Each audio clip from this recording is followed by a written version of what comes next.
identified areas of the more Islamic Liberation Front, signed Gloria M. Arroyo, by the President. Batas militar, idineklara sa Maguindanao. Miyembro ng pamilya Ampatuan na may matataas na pwesto sa lalawigan, inaresto. Yes, they are placing him under arrest. Andalang Patuan Sr. isinugod sa ospital matapos himatayin at tumaas ang presyon. Deklarasyon ng martial law, kinwestiyon ng ilang eksperto.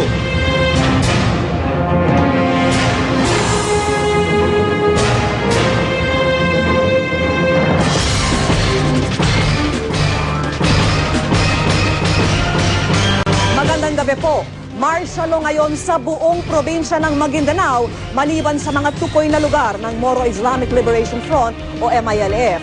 Para ihatid ang mga pinakasaliwang balita tungkol dyan, mag-ulat live mula mismo sa kabisera ng probinsya sa Sharif Agwak, sina Chino Gaston, June Veneracion, Jiggy Manicad at Emil Sumangil.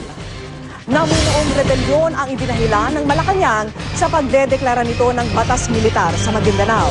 Sa ilalim ng martial law, pwedeng magsagawa ng mga pag-aresto kahit walang warrant of arrest. Nakatutok si Sherry Ann Torres. I, Gloria Macapagal Arroyo, President of the Republic of the Philippines, by virtue of the powers vested in me by the Constitution and by law, do hereby proclaim as follows. Section 1.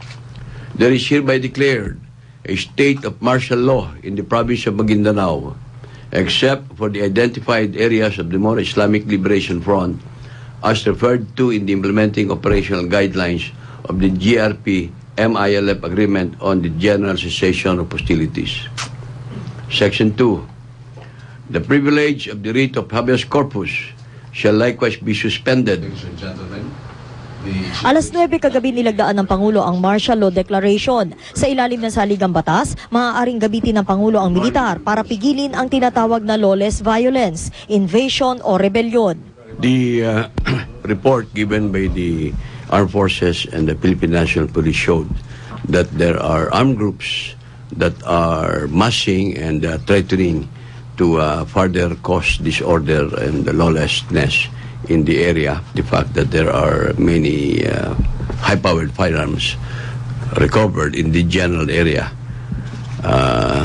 The elements of rebellion are present, and hence the basis for the declaration of proclamation declaring martial law and suspension of the privilege of writ of habeas corpus is established. Sa pagsuspindi ng writ of habeas corpus, maaari nang arestuhin ng mga otoridad kahit walang warrant of arrest ang mga sangkot sa Maguindanao Massacre at iyong mga grupong di na kumikilala sa kapangyarihan ng gobyerno. Let us look at the difficulties that we are encountering in the search and seizure of firearms, especially because there is a difficulty on the part of our investigators in the procurement of search warrants. Kailangang makasuhan ang mga inaresto sa loob ng 3 araw. Kung hindi, obligado silang palayain ang mga suspect. Sa ilalim ng saligang batas, merong 48 hours ang Pangulo para magpaliwanag sa Kongreso kung bakit kinailangang magdeklara ng martial law. Papatak bukas ang deadline. Kailangan mag-convene ng Kongreso para pagbotohan kung nais nilang ipatigil ang martial law. Hanggang 60 araw din lang ang pwedeng itagal ng martial law. Pero pwede itong palawigin ng Kongreso. Pero kumpiyansa raw ang Administrasyong Arroyo na maibabalik nila sa normal ang sitwasyon sa Maguindanao sa lalong madaling panahon. May mga nagsasabi na overkill daw ang ginawang deklarasyon ng martial law sa Maguindanao. Pero ang giit ng Malacanang sa tindi ng impluwensya ipinapakita ng mga ampatuan doon, marami mga ahensya ng gobyerno na ang nagsara ng kanilang operasyon at marami rin mga tao ang hindi na kumikilala sa kapangyarihan ng gobyerno doon. That in some areas, that rebellion has been completed because they have removed from the duly constituted authorities the allegiance of the people. 8 munisipyo raw ang kumpirmadong may kumikilos na armadong grupo, sabi ng AFP. They are armed as we are armed. They have heavy guns. You saw that on TV. 50 caliber machine gun, Barrett rifle. Barrett rifle, it can hit you up to 1.5 to 2 kilometers far. This is no big joke. Sherian Torres, Nakatutok, 24 Oras. Kasunod ng pagdeklara ng batas militar sa Maguindanao, sunod-sunod ng inaresto ng pulisya ang ilang miyembro ng pamilya Ampatuan. Magkaroon pa ng tensyon nang pumalag ang ilan sa kanila. Nakatutok si Chino Gaston, live mula sa Sharif Agwak sa Maguindanao. Chino. Vicky, kusang loob na sumama ang ilang miyembro ng Angkan Ampatuan sa mga pulis at militar na nag-imbita sa kanila dito sa Sharif Agwak, Maguindanao. Dito sa Maguindanao Provincial Police Office, dinala ang ilang miyembro ng pamilya Ampatuan, kabilang si Vice Governor Ahmad Ampatuan at si Sharif Agwak Mayor Anwar Ampatuan. Wala silang kasamang supporter o bodyguard. Tahimik silang nakikipag-usap sa abogado nilang si Attorney Mark Garcia. Pasado alas 11 ng umaga, dumating na rin ang isa pa nilang kaanak na si Maguindanao Governor Sajid Ampatuan. Sakay siya ng kanyang SUV, kakonvoy ang mga armadong pulis at militar. Habang naghihintay, inaalagaan pa si Governor Ampatuan ng kanyang mga taga-suporta. Pinapaypayan pa siya. Nang sabihan ng mga Ampatuan na dadalhin sila sa 6th Infantry Division sa Awang Maguindanao, hindi agad sila pumayag. Nagkaroon ng kaunting tensyon nang tila humarang ang mga supporter ng mga Ampatuan. Pumalag din si Governor Sajid. Chief, tara! Let's go. Sir, gusto namin clarify kung petition pa rin ito or Kausapin yung abogado namin. Dahil dito, inaresto ng PNP ang 3 Ampatuan.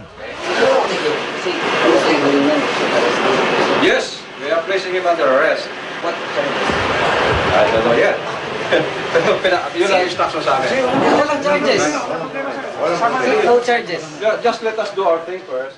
Para just to be sure na buhay po kaming nakaalis dito sa Maguindanao, buhay din po kaming babalik. Binitbit ng mga Ampatuan at isinakay sa mga police car.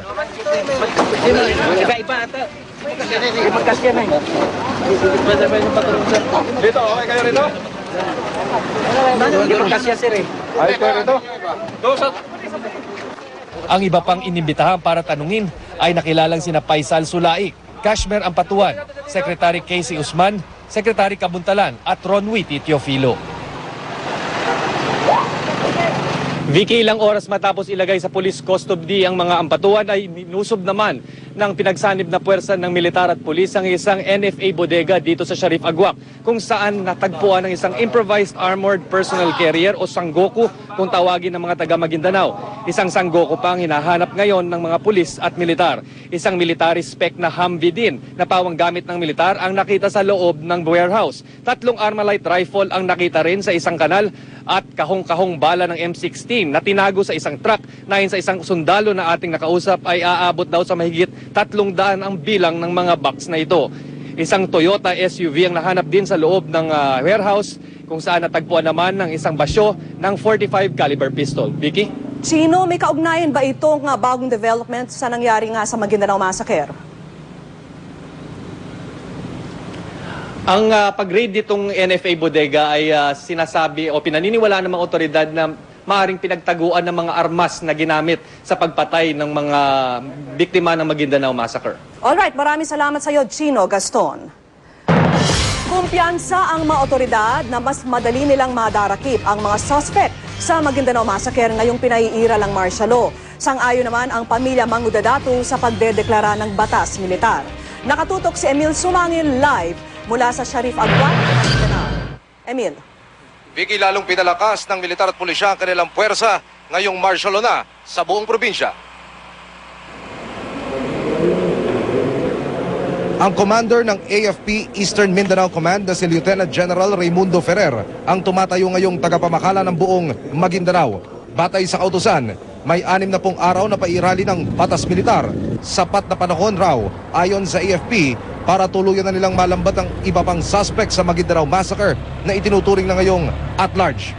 The focus of the security forces, the police and the military, is to conduct arrests and conduct searches. Definitely, this will be warrantless.